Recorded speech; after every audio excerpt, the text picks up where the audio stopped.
بسم اللہ الرحمن الرحیم الحمد للہ رب العالمین وصلی اللہ وسلم علی رسولہ الامین محمد خاتم النبیین وعلی آلہ وصحبہ اجمعین اما بعد وباب شراء الابل الہیم او الاجرب الحائم المخالف للقصد في كل شيء. قال حدثنا علي بن عبد الله قال حدثنا سفيان قال عمرو كان ها هنا رجل اسمه نواس وكانت عنده إبل هيم فذهب ابن عمر رضي الله تعالى عنهما فاشترى تلك الإبل من شريك له فجاء إليه شريكه فقال بعنا تلك الإبل. قال ممن بعتها؟ قال من شيخ كذا وكذا.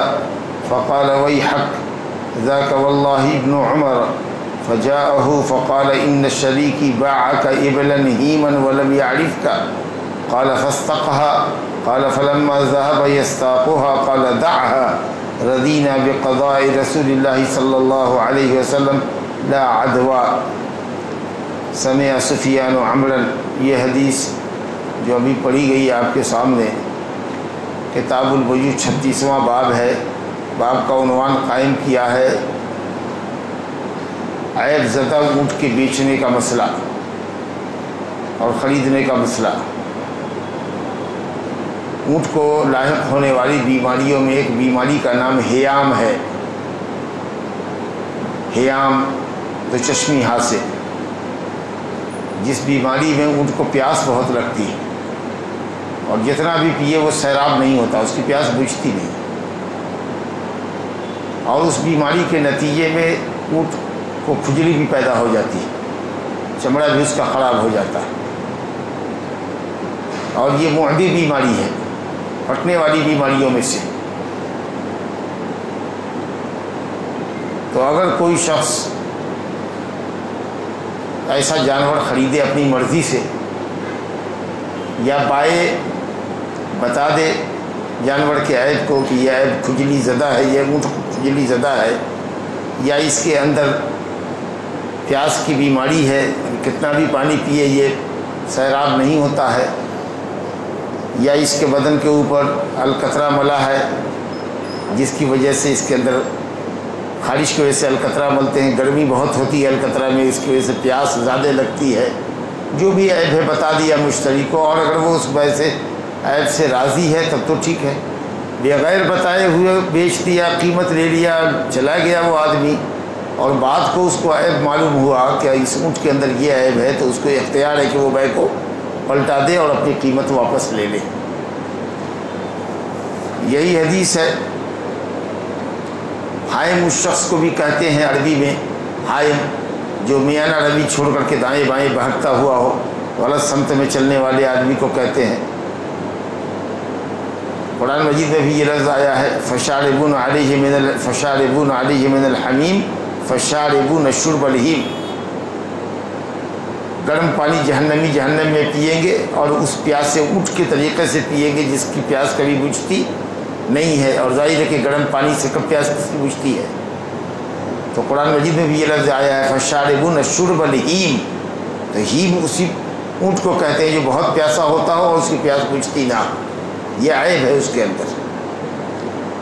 تو امام بخاری اپنی سند سے روایت لا رہے ہیں، کہتے ہیں کہ یہاں ایک شخص تھا جس کا نام تھا نواس. مکے کے اندر ایک شخص تھا جس کا نام تھا نواس،